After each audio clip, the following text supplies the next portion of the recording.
Neste vídeo eu quero conversar com você o que é medicina integrativa. O consórcio de centros acadêmicos de medicina integrativa norte-americano define que medicina integrativa é uma prática, é a prática da medicina e não uma especialidade. Isso tem que ficar muito claro, porque não se trata de uma nova especialidade, mas sim de um modelo, de um modo de praticar a medicina. É a maneira de fazer a medicina focada na pessoa, utilizando recursos que habitualmente a medicina não utiliza para focar na pessoa, fazendo uma conexão da pessoa ao seu bem-estar, não apenas restituindo a saúde física, mas olhando o ser humano como um todo, tentando trazer o bem-estar completo na medida em que faz intervenções tanto médicas quanto de práticas integrativas. E o que é a obstetrícia integrativa, aquilo que eu chamo de obstetrícia integrativa? Olha,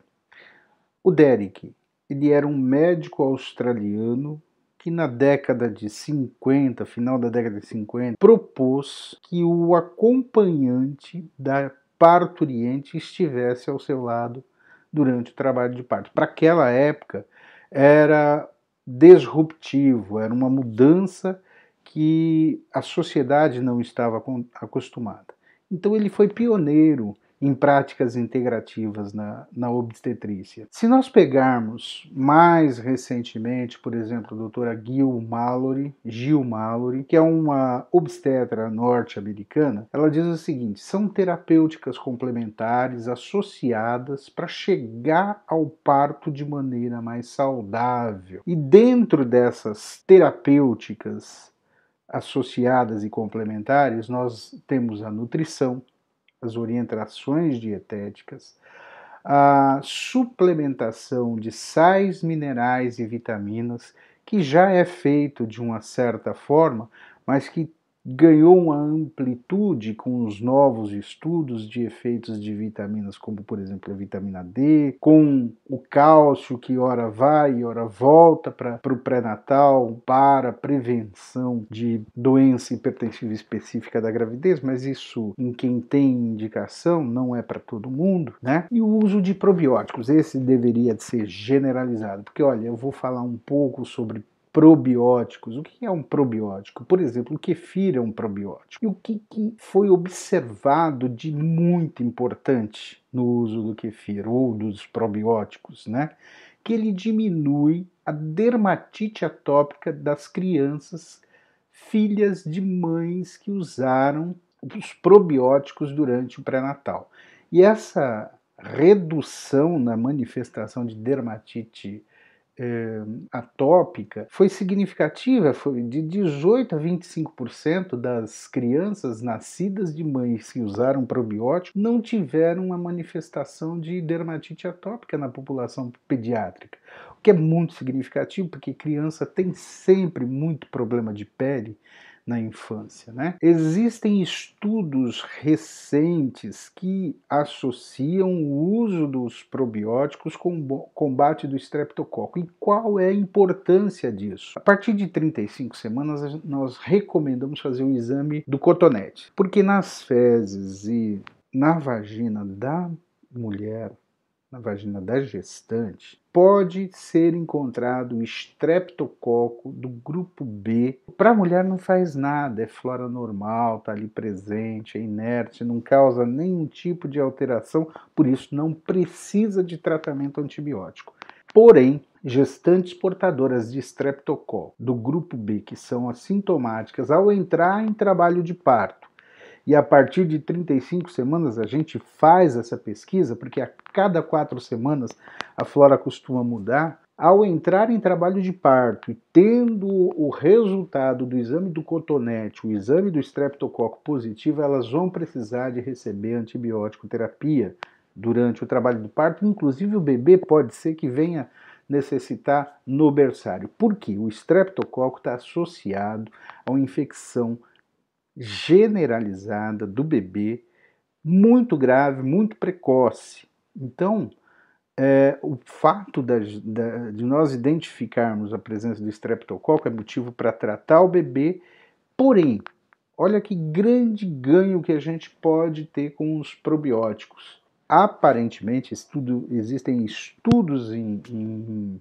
execução que parecem demonstrar que os probióticos substituem a flora normal dos estreptococos B das gestantes, o que é um ganho enorme. Mas se não fosse a questão da dermatite atópica nas crianças, se não fosse a possibilidade de substituição da flora combatendo o estreptococo do grupo B, existe um ganho que é inegável para a gestante. Toda gestante tem alteração do hábito intestinal. Ou ela fica obstipada, ou ela sofre uma aceleração do trânsito intestinal, evoluindo com períodos de diarreia.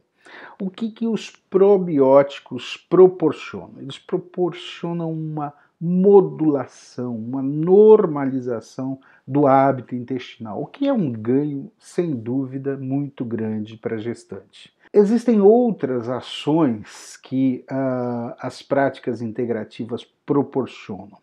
Durante o período de trabalho de parto, de preparo para o parto, as práticas integrativas podem ser propostas para gestantes, por exemplo, a yoga, a partir do segundo trimestre, para quem não fez ou para quem já fez yoga, tem o hábito de fazer yoga, é recomendável. Para quem não fez, talvez seja noções de yoga mais ligadas à respiração, técnicas de respiração, ou só fazer técnicas de respiração, meditação para todas. Existem inúmeros trabalhos científicos muito bem elaborados, muito bem executados por centros de pesquisa muito respeitados, que demonstram que a meditação, não só para gestante, mas para todas as pessoas, tem resultados fantásticos, resultados muito significativos em proporcionar bem-estar, equilíbrio, centramento, diminui a ansiedade, diminui também a agitação, diminui a depressão.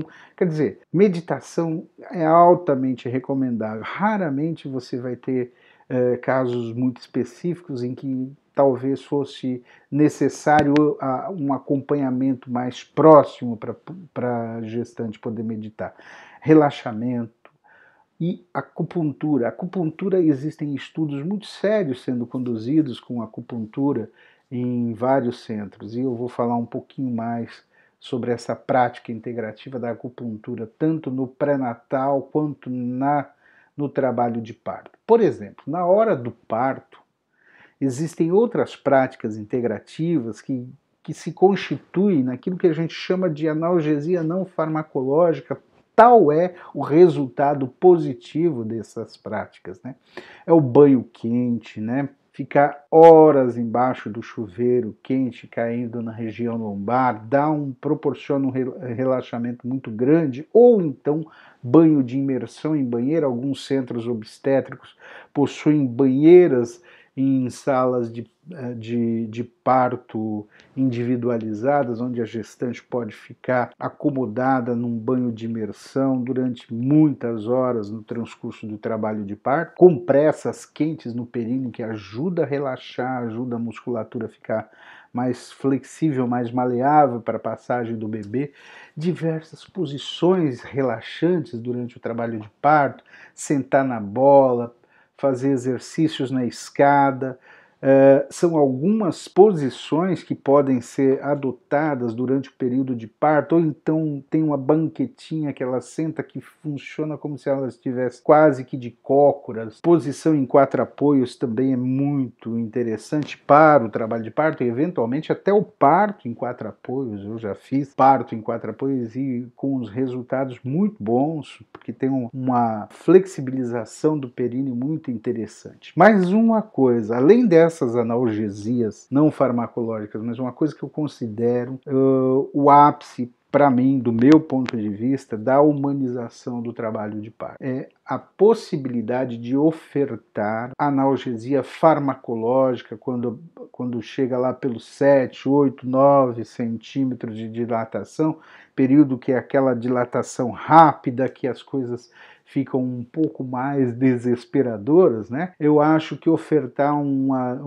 analgesia farmacológica, um duplo bloqueio feito por anestesista no período em que a dilatação já se encontra adiantada, eu acredito que é uma das grandes soluções e, para mim, uma das coisas que mais representam humanização do trabalho de parto. Evidentemente que muitas mulheres têm uma tolerância à dor e têm para si que elas querem fazer um parto sem analgesia farmacológica do tipo anestesia. Então, acho que isto é respeitar a vontade. Então, eventualmente, pode ser feita analgesia, pode ser feito parto sem analgesia, mas por outro lado, a gente tem práticas muito interessantes como a acupuntura para aliviar a dor durante o trabalho de parto, evidentemente feito por uma pessoa que tenha treinamento, que tenha formação para isso e que seja habilitada, capacitada para realizar a acupuntura durante o trabalho de parto, bem como hipnose, que também proporciona resultados apreciáveis, resultados positivos apreciáveis durante o trabalho de parto. Quer dizer, são práticas tanto para o trabalho de parto ali, para o momento do parto, quanto para o pré-natal, proporcionam bem-estar para a gestante, segurança, autonomia, para que ela possa ter poder sobre si mesma, sobre o seu corpo, sobre sua gestação.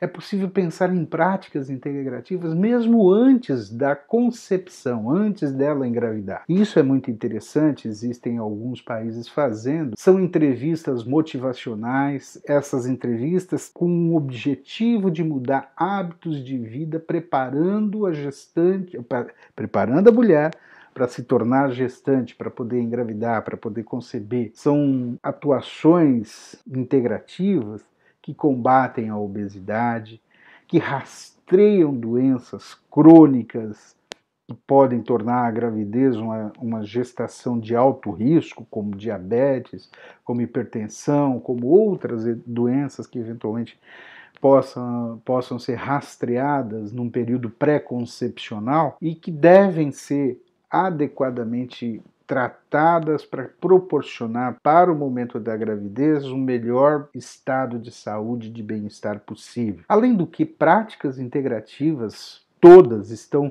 ligadas à redução do estresse. Ora, redução do estresse não importa se a mulher quer engravidar, se não quer engravidar, é sempre muito interessante fazer práticas que possam possibilitar a redução do estresse. Existe um trabalho feito lá em Harvard, na Escola de Medicina de Harvard, que concluiu o seguinte, que a acupuntura pode ser usada para o tratamento dos transtornos depressivos maiores na gravidez. Então, aquela mulher que entra em depressão pós-parto, que tem uma tendência para entrar em depressão pós-parto, pode responder muito bem a um tratamento por acupuntura. É o que é muito interessante, porque reduz o uso de medicamento e coloca uma técnica milenar a serviço de tratar a depressão pós-parto. Existe benefício da acupuntura não só nesse estágio de trabalho de parto ou eventualmente no período puerperal imediato, mas também na gravidez inicial. Lá no começo, quando as náuseas, vômitos são incoercíveis, por mais medicação que você faça, sintomáticos, não consegue coibir a hiperemese gravídica, ela pode sim ser tratada por acupuntura. Há centros que apresentam um resultado apreciável. É claro, mais uma vez, tem que ser na mão de gente experiente, pessoas competentes, pessoas habilitadas que tenham este tipo de formação. Não adianta querer fazer com quem não está habilitado. Além, é claro, de alívio durante o trabalho de parto, alívio da dor e outras coisas que nós já falamos. Então, a acupuntura tem um lugar muito estudado pela literatura médica no transcurso da gravidez e do parto.